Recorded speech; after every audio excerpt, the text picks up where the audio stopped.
Welcome to Bible Talk Insight. As we conclude our daily study this week with Reel 6, we've seen this powerful encounter, the mysterious figure, the challenging question, the divine refusal, Joshua's submission, and the command echoing Moses.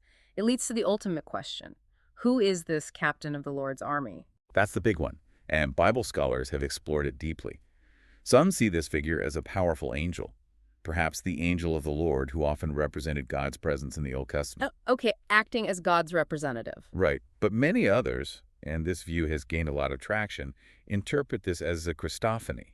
Meaning an appearance of Christ before his incarnation, before Bethlehem. Exactly, a pre-incarnate appearance of Jesus Christ.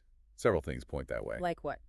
Well, crucially, this figure accepts worship from Joshua. Angels in the Bible typically refuse worship, directing it only to God. That's a key distinction. And giving the command about holy ground, echoing the I am statement to Moses, suggests divinity, not just a created messenger. It points towards the divine being himself stepping onto the battlefield. If this is Christ, the implications for Joshua's mission and for us are huge. It frames the battle for Jericho differently. Absolutely. It connects this specific conflict in Canaan to the much larger ongoing cosmic conflict described throughout the Bible. You see hints in places like Isaiah 14, Ezekiel 28, and Revelation. The war that began with rebellion in heaven. Yes, the conflict between God and rebel forces, led by the one who sought to exalt his throne above God's. The commander of the Lord's army, viewed as Christ, is the one who leads the fight against these powers of darkness. The one who ultimately conquered on the cross and whose victory is assured. Right.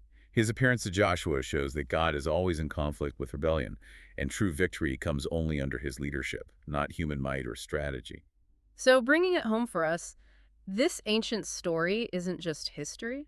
Not at all. That same conflict between good and evil, between God's authority and rebellion, plays out in our own lives, doesn't it? Daily. In our choices, our thoughts, our priorities. And the question remains the same. Are we trying to get God on our side to bless our plans? Or are we consciously, deliberately choosing to be on his side? That requires constantly checking our loyalty, submitting our will, and letting the divine warrior lead. Knowing that he promises help and grace for whatever Jericho we face. Sure. So, the core lesson from Joshua's encounter seems clear. Total submission to God's authority is the first step to victory. It's about recognizing who's really in charge. It changes everything. If this discussion inspired you today, please share this reel with a friend. We really encourage you to subscribe to the Bible Talk Insight podcast for our main episodes, and you can always join us on Facebook for daily encouragement. And remember, for deeper dives, check out our bonus and supplemental episodes too. May the captain of the Lord's armies bless your week.